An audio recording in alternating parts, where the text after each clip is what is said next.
Es laikam esmu tas, kuru vienmēr vilku uz mājām. Arī studiju laikos nevarēju sagaidīt to piekdienu un pie mājām, pie saviem dzelžiem un kaut ko darboties ar to visu. Tā nu ir sanācis, kad pagaidām un noteikti arī dzīvosim šeit pat. Bet, nu, ir sapnis, kāds noteikti ir daudziem džekiem, kad tu vari dzīvot garāžā. Tad mums ir tas variants, kad mēs dzīvojam darbnīcā un uz darbu ir jāiet tikai 2 soļi. Nu, Dana pagaidām nav pakojusies, kad atvilināt tik tālu projām. Dana, paldies, kad viņa arī palīdz ļoti daudz. Pukojusies, nu, noteikti kādreiz papukojās, bet bieži vien tiek pielikta pie kāda darbiņa palīgā.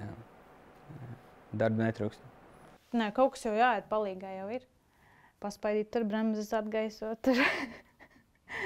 Agrāk jau es visu laiku Rīgā mācījos, tad brīvdienās atbraucu, es braucu pie viņa kaut ko pa garāžu. Viņš ar tam 4x4 mašīnām, tur man tēts agrāk brauca 4x4, un tad jau man tas tā kā tāda tolieta. Tad mēs tur kopā, es tur viņam griezu riepas, lai ir vairāk, lai tie dubļi metās ārā visām jaunajām riepām speciāli to griežamā. Tas Rīgas dzīves nepietrūkst? Man liekas, ka nē, tāpēc, kad es aizbraucu uz Rīgu, tu visu laiku esi stresā. Es atceros, kad biju Rīgā arī, tu visu laiku jāpaspēj uz sabiedrisko, jāskrien, jāskatās, cikos tur ir ātri jāskrien, visu laiku ir jāskrien. Te es mēģinu tā kā atslāpt, es mēģinu neiespringt. Un tādu skatu pa logu tur nekur nevar dabūt? Nu jā. Upe nomierina.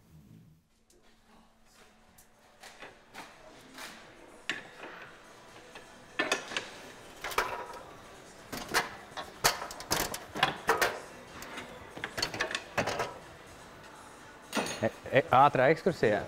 Nu, šeit mums ir darba galdi. Visi darba galdi ir paši taisīti, paši būvēti. Gan atvilknes, gan plauktiņi, gan viss tas ir paši, tie nav pirkti, tie ir paši taisīti.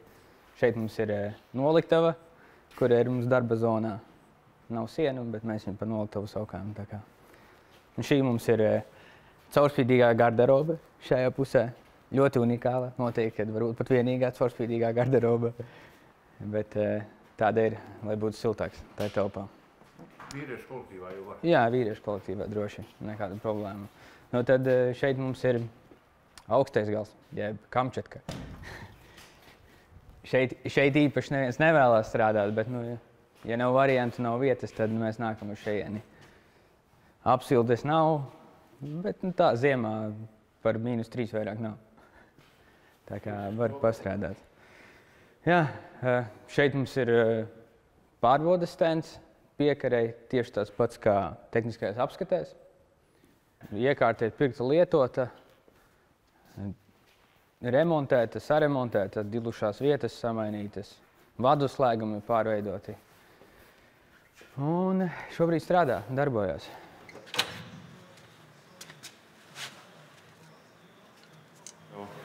Strauji tojās, atkal sezonā. Pēdējais brīdis pieķerties. Nu, šī ir ferma. Iepriekš šeit ir bijuši dzīvnieciņi, gotiņas. Viss ir noticis. Tika nopirkts, un tad 10 gadu laikā ir savests līdz tam, ko jūs redzat. Tika lausti ārā viss, kas bija no govīm palicis, kā jau fermā. Viss tika vests ārā, līdzinātas grīdas, blietētas. Lietas betons, tas bija pats svarīgākais, jo pats svarīgākais noteikums mums bija ieliet taisnu grīdu. Jo iepriekšējā darbnīciņā, kur mēs darbojāmies, mums bija grīda, nu tā kā kalni. Tad tā lielākā vēlme bija, un tas sapnis bija, mums vajag taisnu grīdu.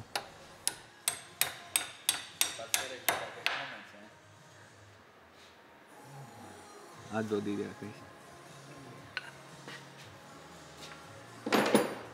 Es gribu pie sienas tādas dēlīšus. Braucām, pirkām, krāsoju pati, griezu, līmēju klāt. Un sienas jau nav taisnas, un tad tur ir tādas spraugas citās vietās. Ka šeit kādreiz bija kaut kāds fermas darbinieku dzīvoklis? Man liekas, ka jā, gan jau. Te vispārīgi bija diezgan traki. Un tad es domāju, labi, viss es saņemšos un izremontēšu, nokrāsošu, un tad es sāku. Bet tas ātri diezgan pabeidza. klients neatbrauca vakar uzmērīt, tāpēc es te visu pametu. Tas, laikam, ir trakākais strādājot ar klientiem. Ka viņi netiek tad, kad es varu. Tad, kad ir kaut kas gatavs, ko vajadzētu uzmērīt. Principā mēģinu taisīt līdz galam gatavu uzreiz. Bet ir arī bērniem, tā kā šis ir bērnam, tad labāk ir uzmērīt, ja ir iespēja. Viņiem tās galvas parasti ir tur kakliņi. Bet tad šūti piespiedu Kristapa mamma? Nu jā, no sākuma es tā kā strādāju, pusgadus nostrādāju restauratorā būvuzņēmums Rīgā pusgadu. Tad man apnika būt vienai pašai Rīgā, bez Kristapa un bez Roberta. Un tad es domāju, nu labi, viss, tad metīšu tā kā mieru un nākšu šeit pie Kristapa dzīvot. Man nebija īsti ko darīt te. Te Kristapa mamma šor, un tad Sona teica, varbūt arī gribi kaut ko uzšūt, tā kā priekš sevis. Un tad es sāku sev kaut kleitas šūt. Un tad man meitenes citas prasīja, kur tu tādas kleitas dabūji? Es saku, nu pati uzšū. Tu priekš citiem arī šūji? Es saku, nu tā kā nē. Nu man bija bail, nu tā, varbūt, es jau nemāku, es neesmu skolā mācījusies šūšanu. Bet daudz ko jau esmu sašūsi, pati mēģinu visu izdomāt. Mēģinu neprasīt Sanai, lai viņai nav, man kaut kur baigi jāstāsta, pati mēģinu visu atrisināt, visas problēmas. Viņa parasti brīnās, kā es esmu tikusi galā.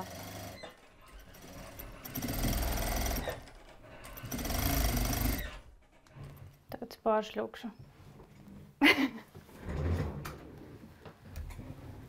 Tā te notiek man.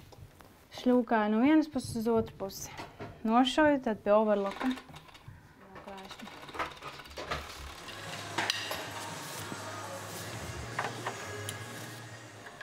Kad sākās tā mašīnu labošana? Principā viss brīvais laiks tika pavadīts būvējot 4x4 automobīļus. Tad sākoties augstskolai, ienāca prātā ideja, varbūt varētu tās mašīnas paremontēt, instrumenti ir, kaut kādas iekārtas ir, diagnostikas iekārta ir un vienkārši vienam saremontēju kursabiedrim mašīnu Rīgā. Tad kursabiedrim mammai, tad vēl kādam, un tās lietas aizgāja, kad principā katru nedēļu bija 2-3 mašīnas, kuras pa vakariem pēc studijām varēja. Nu, bet toreiz jau nebija nekādas savas garāžas. Nē, garāžas nebija. Bija izbraukuma remonts. Bija izbraukuma remonts un paldies vienam stāvlokumam Rīgā, kura bija estekāde, un varēja par 2 eiro izīrēt estekādi. Tā noteikti daudz palīdzēja pie remontdarbiem. Un kā radās tas sapnis par kaut ko savu un lielu? Sākumā jau sapnis bija tā kā vienkārši kaut ko darīt un būt savai vietai. Pirmā lieta, kad vēlējāmies kā ģimene savu īpašumu, savu vietu, savu kaut kādu teritoriju, kuru mēs varam paši iekārtot un izveidot, kā mēs vēlamies. Noteikti, ka tas sākās jau 16 gadu vecumā, es pieņemu, tad, kad mācījos tehnikumā. Bet šis nav tikai mans sapnis, tas ir arī mana tēva sapnis. Tēvs vienmēr sev gribējis arī darbnīcu. Tad beidzot mums šeit tāda ir. Bet kā tas viss nāk? Nu, tiek rakstīt kaut kādu projektu, ņemt kredīti vai kā?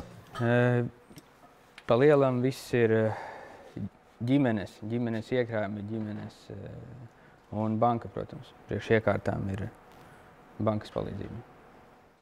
Var pieņemt lēmumu. Peres samainīt vai arī visu kopumā ar atsperi, ar atsitēju, ar putekļu gumiju un atpūst. Nu, šī kolekcija ir ģimenes kolekcija, draugu kolekcija, draugu kolekcija, tā varētu teikt. Nu, lielākā daļa ir ģimenes mocīši, kas ir gan vectēva mocis ir šeit, pieņemsim, šis saglabājies. Šis ir vectēva. Tā kā ir mopedi. Ir mans pirmais mopeds, kuru tēvs man uzbūvēja. Šeit redzams šis te maziņais. Cik te pašam gadu bija? Pirmā klase tev varētu būt 7, 8 gadi. Tā aptuveni tajā vecumā. Blakusvāģis, tas bija mums traks projekts kopā ar manu draugu Emīlu. Arī viss tapa 11, 12 gadu vecumā. AP notiek tādas Vaidavas kausas, slavenas sacensības, un tur bija zelta mopeds. Un tad mēs izdomājām, kāpēc mopedam nevarētu pielikt blakusvāģi. līdz pat 18 gadu vecumam piedalījāmies visos zelta mopēdos. Kāpēc tieši blakusvāģa tā ideja radās, jo tēvs uzdāvināja metināmu aparātu. Un līdz ar to tas bija tas laiks, kad visu, ko nevarēja pieskrūvēt, tika piemetināts. Un to, ko varēja pieskrūvēt, tas arī tika piemetināts. Tā nu gan dāvana metināmais aparāts, cik gados tas bija? Jā, tas bija tie 12 gadi varēja būt, jā. Un te ir vēl viens paštaisījis braucamrīks. Jā, šis ir mums viens no pēdējiem projektiem. Tas ir tapis 7-8 gadu atpakaļ. Tika uzbūvēts no nulles. Ir, protams, pamatas bāzes detaļas, kas ir ņemtas no citām mašīnām. Dzinējs, pieņemsim, no Ford Scorpio. Noteikti visi zina, tāda automašīna senāk bija ļoti populāra 90. gados. Riteņi ir no traktora. Sacensību skaits varētu būt kādas 10 sacensības, bet viens kūlens ir. Tev tur redzēt, vēl ir palikuši nospiedumi. Nē, vispār 2 kūleņi. Vienu kūleni uztaisīja kolēģis testa braucienā, un otrs kūlenis tika uztaisīts sacensību laikā. Bišķiņ kāda traumas ir palikušas rētas. Tie ir no ķiveres iesitiens. Nu, kāpēc tas lielais sports tika pamests? Kāpēc tika pamests? Ja sākām nodarboties ar autoremontu un pievērsos vairāk tieši biznesam. Es skatos, Sofijas ir tāds 21. gadsimts, tur 3D printers, projektors, kam tas viss tiek lietots? Kam tas viss? 3D printers ir lieta, ko mācoties augstskolā ļoti gribēju, iegādājos, kad sāku strādāt, principā pēc augstskolas. Sākām izmantot. Ir kādreiz, kad atnāk rezerves daļas jaunas, kurām iztrūkst kādas mazas detaļas, tad liekam lietām. Printējam laukā, printējam dažādas detaļas. Mazas zobratiņas, sviriņas. Ļoti noder. Un tur pielietoju tieši augstskolā gūtās iemaņas. Par autoremontu un to visu, ja ir ļoti liela vēlme, var iemācīties. Var ir tikai pašam jādod virsū, jāmācās tiešām. Nevis tikai jāmācās darot, bet jāmācās arī pēc darba aizejot mājās. Jāpalasa kaut kas, jāpašķirstā. Tad var. Un vēl, kas ir daudz devis, tas ir sports, autosports. To, ko braucām tos 4-5 gadus. Tad arī tu saproti, jo braucot ar sporta mašīnu, tās vienas sacensības 2 stundas ir tas pats, kas parastai automašīnai 2 gadi braukt. Tā kā, principā, tev ļoti labs priekšstats rodās, jau paskatoties uz automobīli, atverot pārsegu, kuras vietas, kur berzīsies, kur vadiņi, kur tu jau paskatoties redzi potenciālās bojājuma vietas.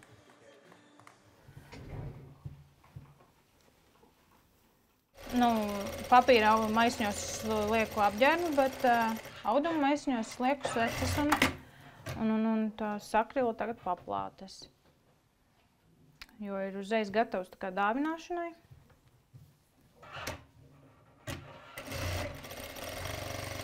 Cilvēkam nav jāiespringst, kā iesaiņot dāvanu.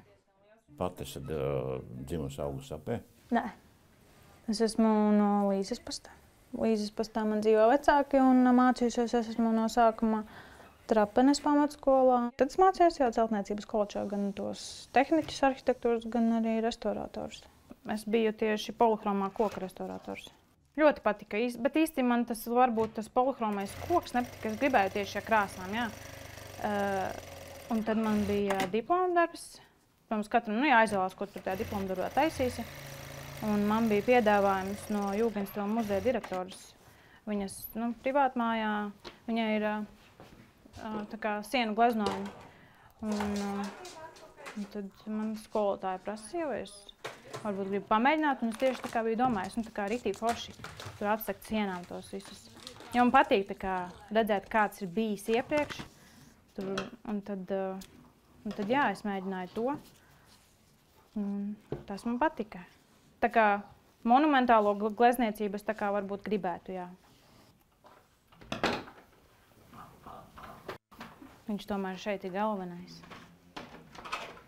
Pēc viņai ir radies mans logo un zīmola vārds. Robi ir viņa vārds, Robis. Viņa sejiņa ir visur, uz visiem maniem tērpiem, svecēm, maisiņiem. Man nepatīk strādāt pie kāda cita. Man nepatīk, piemēram, agrā celšanās, tā kā bija restauratorā, tev bija jāceļās 6:00 no rīta, lai aizbrauktu uz centru vai uz Pārdaugavas uz darbu. Un tad līdz tiem noteiktajiem grafiks, tas noteiktais laiks, cikos tu beidz, cikos tev jābūt. Nu, man nepatīk tas, ka tu esi visu laiku ierobežots. Un tā, kad tu esi pats par sevi, tad tu pats sev nosaki darba laiku. Un, kad tu gribi, kad strādā, kad negribi, nestrādā. No sākuma jau kā jau mēs visi darām visu neoficiāli. Man nepatīk arī slēpties. Man tā sajūta, kad es arī biju neoficiāli, visu laiku sūtu tos audumus, piemēram, un pērc tos diegus un visu pārējo. Man liekas tāds, tāda neforša sajūta. Jā, tāda neforša sajūta man ļoti nepatīk. Man bija bail, kad es nemācīju sarakstīt tur tās visas grāmatas un ko tur atskaitas. Mana mamma it kā ir grāmatvedis, bet viņa jau arī tur tikai par savu to lauksaimniecību saprot, un es viņai prasu kaut ko, viņa to, es nezinu, kā tev varētu būt. Un tagad es esmu sapratusi, ka es to varu izdarīt, jā. Un tagad ir tāds forši, ka vari būt oficiāli. Tā ir diezgan reta parādība. Mēs vakar apē satikām cilvēkus, kas staigā vietējos izstrādājumos.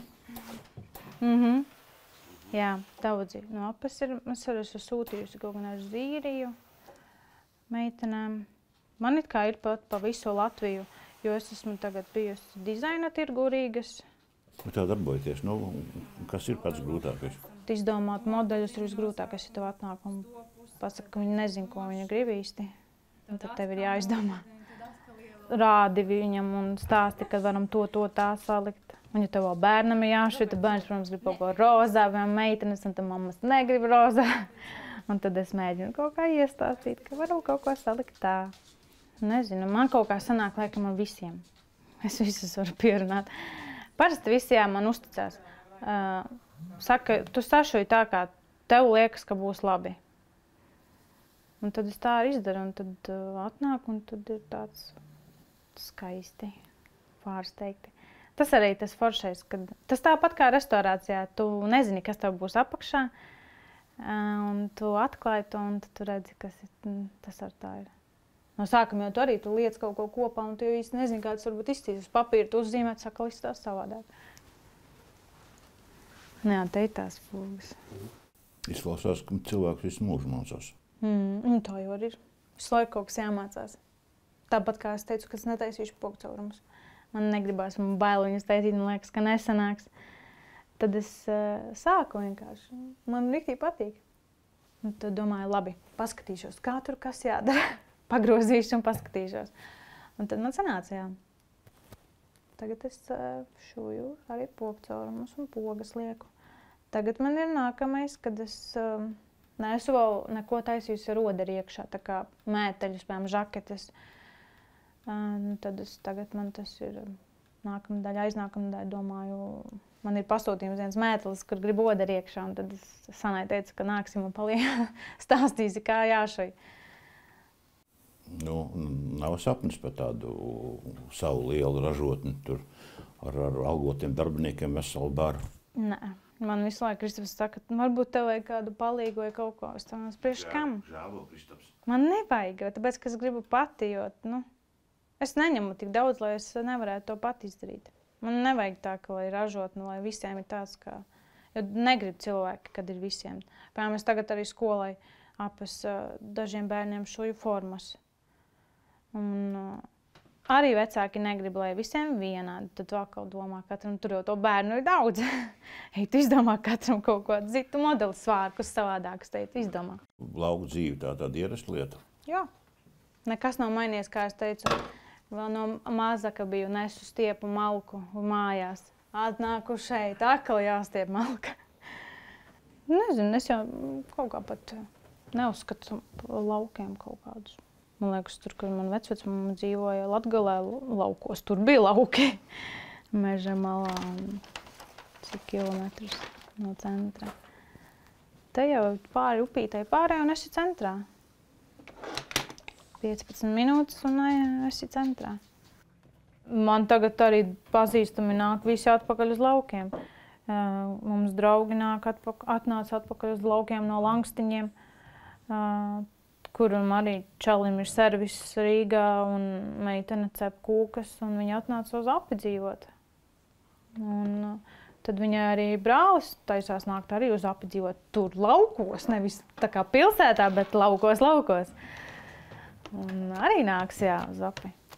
No Ķekavas, man liekas. Es neuzskatu to, ka tu, piemēram, nevari kaut ko izdarīt. Tu dzīvo laukos, tu nevari tagad uztaisīt savu biznesu vai kaut ko, tā kā izcelties vai iziet tālāk. Tu vienkārši jādara, jāmēģina, tu uztaisi vienam, es uzšuju vienam, viņš iziet kaut kur sabiedrībā, redz atkal citi draugi, paziņas no citām Latvijas vietām, un atkal viņi grib kaut ko. Un man tā, piemēram, tagad ir. Principā klientus es arī pat neatrodu. Instagramā vai Facebookā man pat nav tā, ka mani tur atrod. Cilvēki man vienkārši zvana. Es redzēju tam, un es gribu arī. Ja tu strādā līdz 7 vakarā, tad parasti ir tāds, parasti Robis man nāk un stāv visu laiku pie šujmašīnas blakus, lai mēs ejam mājās, jo viņam ir apnicis te. Un tad mēs aizējam mājās, jo viņš arī neko citu nedara, tikai guļ. Viņš turpina to pašu darīt. Ar visiem es sateicināju.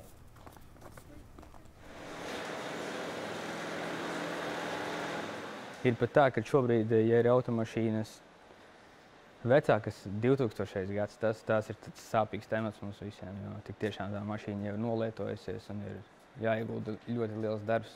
Pat tās jaunās, kas ir apkalpot noteikti, viņas ir vieglāk, ir nepieciešami speci-instrumenti, visu laiku ir jāinvestējās, bet tas ir vieglāk. Interesanti ir apkalpot mašīnas, kas ir līdz 90. gadam. Tas jau, protams, ir interesanti.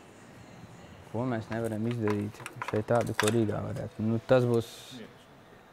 Nē, ir lietas kaut kādas, kas ir aizķeršanās. Jaunām mašīnām kaut kādu konkrētu komponenšu moduļu maiņa. Ir iespējams to pieprogrammēt, noņemt, izdarīt, bet ir lietas, kad kaut kas nesanāk un ir nepieciešama palīdzība. Dīleru palīdzība, jā. Tas sanāk, kad skybrake sistēmai izlādējusies baterija un līdz ar to mašīna vienkārši var pabraukt 5 metri un slāps nost. Šobrīd tā liekas. Cik vīriem šobrīd šeit ir darbs? Šobrīd mēs esam 5. Šobrīd 5 vīri, darbojamies. Pagaidām darbs pietiek visiem, darīt ir ko, noteikti, kas ir jādara, kas ir visgrūtākais, jāpaceļ cena un jāprasa lielāka samaksa par darbu. Tā ir grūtākā sadaļa. Varbūt tas algu līmenis mums Latvijā ir tāds, kā ir. Mašīnu laukos bez mašīnas iztikt ir ļoti grūti. Automašīna vajag, bet uzturēt viņu prasa ļoti daudz līdzekļus. Visi tie izdevumi, apkura, elektrība, instrumenti. Tas sastāda vislielāko daļu, un kā tas tiek nosekts. Es pats strādāju vēl vienā darbā paralēli šīm. Lai varētu strādāt šeit, jā. Lai varētu strādāt šeit, jā. Jo tas, ko es šeit ielieku savu to daļu, tas viss tiek investēts instrumentos. Varbūt jāspēj vairāk sevi novērtēt arī kaut kādā ziņā. Tas mazliet ir sarežģītākais. Jo ienākot arī šeit liekas, viss ir skaisti, viss ir ideāli, bet realitāte ir kāda viņa ir. Un realitāte, jā, tāpēc es strādāju arī otrā darbā. Tas ir priekš maniem. Otrs darbs ir šeit, ko es strādāju, tas ir darbiniekiem, jā, nodokļiem, algām, instrumentiem. Kas tiek... Jo jāremontē ir ne tikai mašīnas, bet arī mūsu iekārtas, pat jaunās iekārtas. Principā varētu būt darbs vēl 3-4 cilvēkiem, un viens varētu visu dienu steigāt no vienas iekārtas pie otras, lai tikai noturētu visu tehniskā kārtībā. Nu, bet viegli ir strādāt ar vienaudžiem tādiem? Vai viegli? Viegli ir tādā ziņā, kad viņi noteikti vairāk klausās. Viņi ņem vērā to, ko tu saki, bet ja atnāk kāds, kurš jau ir 20-30 gadu pieredzējis autoremontā... Neklaus vairs. Neklaus. Un šobrīd tā vispār visa sistēma, visa remonts ļoti mainās. Vairs nav tā, ka mēs tikai ar āmuriem un skrūvgriešiem varam kaut ko saremontēt. Mums vajag gan diagnostikas iekārtas, gan zināšanas. Ļoti, ļoti, ļoti plaši tas viss jau ir palicis. Ko darīja Boņa? braucot slodze. Šitas varbūt nepatīkama skaņa. Pienākumu sajūta, jā, protams, tagad arī saproti, kad, ja ir kolēģi, tad tu nevari tā vienkārši arī padoties. Lai arī ir momenti kā visiem, kad ir grūti un liekas, ka man to visu vajag, varētu stipri samazināt visus, strādāt divatā, strādāt vienā telpā un noteikti sasniegt arī rezultātus. Bet tā galvenā ideja ir tiešām dot iespēju vietējiem. Ir reizes, kad vakarā liekas, ka viss ir pēdējā diena, ka es strādāju, bet kaut kā jau visu laiku saņemamies un pārvaram to momentu. Bet es pieņemu, ka tā ir visiem, kurš strādā jebkurā jomā. Noteikti, kad uznāk tādi momenti. Bet šobrīd neesmu viens, esmu atbildīgs arī par citiem, par kolēģiem. Tā kā jāstrādā. Ir tas teiciens par kurpniekiem un drēbniekiem. Pašam cik vecs mašīna ir? Šobrīd būs laikam visas mašīnas pārdevis, kas pašam bija. Man ir savs Žiguls, kurš stāv jau kā projekts. Visu šo laiku, kamēr ēka tiek būvēta un taisīta. Žiguli nobraukāju uz augstskolu, uz skolu. Tā kā Žiguls tāda tuva mašīna. Noteikti kādreiz tiks saremontēta. Un šitais tiešām viss no šrots tika uztaisīts? Lielāk, kaut kas ir, protams, ka pirkts, bet lielākoties viss ir no kaut kā salasīts.